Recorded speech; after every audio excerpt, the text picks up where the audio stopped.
Chapter 10. Dares covet the sword of the monarch. Yong-jun, what are you talking about? Strange words came out of Kim Yong-jun's mouth as he grabbed the handle of the sword. The captain, who tried to stop him, instantly felt frightened. Swoosh. Yong-jun took the sword. I'm asking who dared covet the sword of the monarch? His eyes were stained red as he repeated the same words. Yong-jun, are you owl slash dot? He slit the captain's throat. A fountain of blood gushed out. Silence passed over that absurd scene, as if time had stopped momentarily. Then, what? Captain. The hunters behind came running in fear. Yong-jun, why did you slash? Another head got cut. Yong-jun. Only then did they realize. Blood flowed from Kim Yong-jun's eyes as he pointed the sword towards them. Who dares covet the sword of the monarch? He then laughed wickedly, seeing the bloodbath. Grumble. A wolf howl began to resonate around the ruins. Chills. Baryu's eyes changed in an instant. He turned his head and stared hard at the darkness of the dungeon. What was that? What's wrong? Soho asked Baryu, whose gaze was fixated in that area. I suddenly felt the presence of a monarch. Monarch? My father? Number. There used to be not only one monarch, Baryu explained. Originally, not only the shadow monarch but several monarchs existed in this universe. However, when they invaded Earth, all of them were annihilated by the shadow monarch Sung Jinwoo. Then, that wasn't my father. If that was the case, my power would have been recharged in an instant. But my mana is still the same, and this energy, it's something that I know very well. Right then, there was again another wolf howl. Starting with that, the howls of ferocious monsters began to be heard simultaneously from all directions. Grumble. What's that? What is happening? The miners' complexions turned pale and they looked around anxiously. Finally, screams were heard. It was the voice of people who went further to go mine.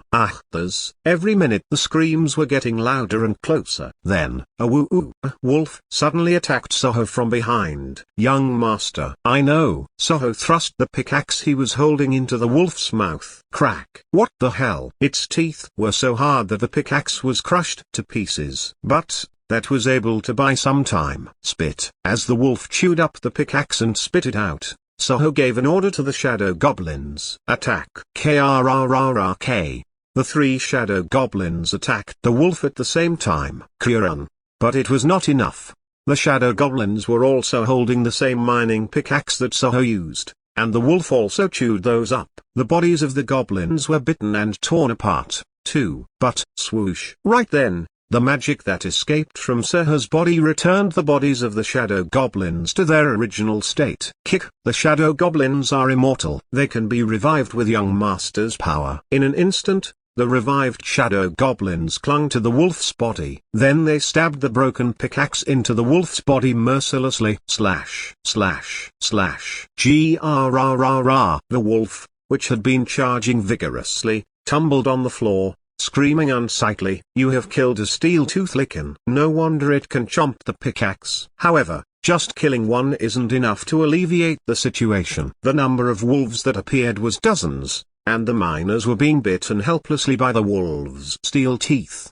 Their teeth. The pickaxes were of no use in combat. Inventory. Soho hurriedly took out the goblin's stone axe he had acquired in his inventory and gave it to the shadow goblins one by one. Young master. Even these stone axes will be shattered if bitten by the wolves. I have as many axes as I can. Soho shouted as he threw a stone axe at the wolf that was attacking the miner. Thuck. The stone axe flew and hit the wolf's body. Grrrr. It's not dead yet. Ruler's power. A transparent hand stretched out from Soho's hand. It then picked up the stone axe that had fallen on the floor and struck the wolf's head. Thuck. The monster burst out in agony and died. You have killed a steel-tooth lichen. That was just the beginning. Everyone, gather here. Soho screamed so that the confused miners could hear it. To save them, he jumped between the wolves without hesitation, holding a stone axe in both hands. Krrrk. The three shadow goblins following him raised their axes. However, the order that Soho gave to them was different. Don't attack,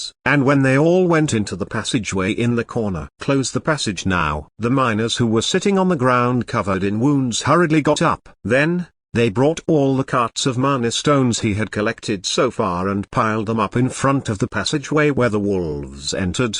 Huff. After somehow blocking the passage, the miners collapsed on the ground helplessly. What just happened? How did those monsters come all the way here? What happened to the raiders in front? Anxiety appeared on their faces. It was rare for monsters to reach the mining area far behind the raiders. Not unless. Could it be that all of the raiders died? No, because when they went inside, they knew that there were only wolves inside. This was only a D-class dungeon as well. Grrrr, woo-oo. The wolves growled from behind the blocked passage. What should we do? At this rate, there was no guarantee that the way out would be safe.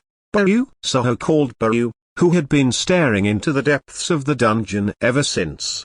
Baru's expression was serious. Young master, it seems that something serious has happened. After all, I'm sensing the energy of the Beast Monarch. Beast Monarch? He is the king of the beasts who were killed at the hands of the Shadow Monarch. It seems that there is someone who is working behind those wolves. Are you saying that someone who has already died has come back to life? I can't completely figure it out. The power to rise from the dead is something only the Shadow Monarch can do in this universe. However, even with the shadow power of monarch-level beings, they could not be resurrected. They are not simply dead, but their existence itself has vanished. So, it was nonsense that the extinct monarch would come back to life. This aura is most likely to be the remnants of the beast monarch that flowed through the dimensional rift. Baru, who finished explaining, looked at Soho resolutely. Young master, let's run away from here. Run away? Soho made a puzzled expression. Baru, who had been aiming to fight and kill all the time,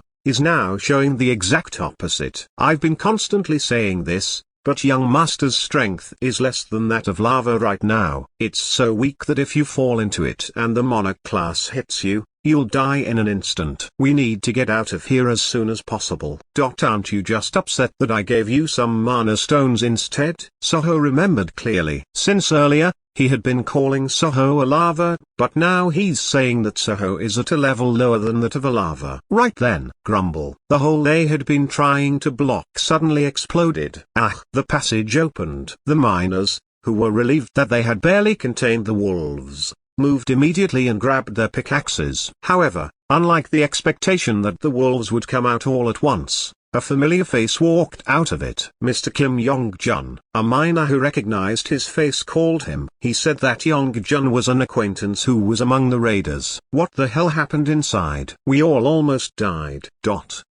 He approached naturally, but Kim Yong-jun just looked at him expressionlessly. The sword in his hand moved. Move out. Grab. Soho's ruler's power grabbed the back of the miner. But, just like a flash, Kim Yong-jun's sword already slit his neck.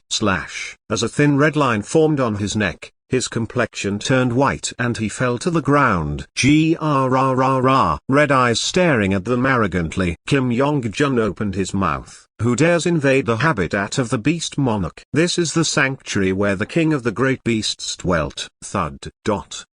At that moment, an enormous amount of energy exploded from his whole body. Whoosh! An ominous aura making it impossible for everyone to even breathe covered the area. Effect: fear has been activated. The player's ability is reduced by 50% in 1 minute. Soho's body became heavy. We need to run away right now, Baru whispered hastily. Khhhk.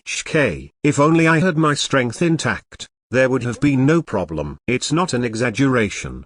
Baru's power was completely exhausted from unlocking Soho's seal. Baru, who was muttering as if he were angry, looked at Seho's face and paused for a moment. Seho's gaze towards Kim Yong-jun was burning hot. Right then, a quest has arrived. The quest window appeared in front of Seho. Urgent quest. Defeat the enemy. There are beings with intent to kill the player around. Kill it to secure player's safety. Number of enemies to kill, 1. Number of enemies killed, 0.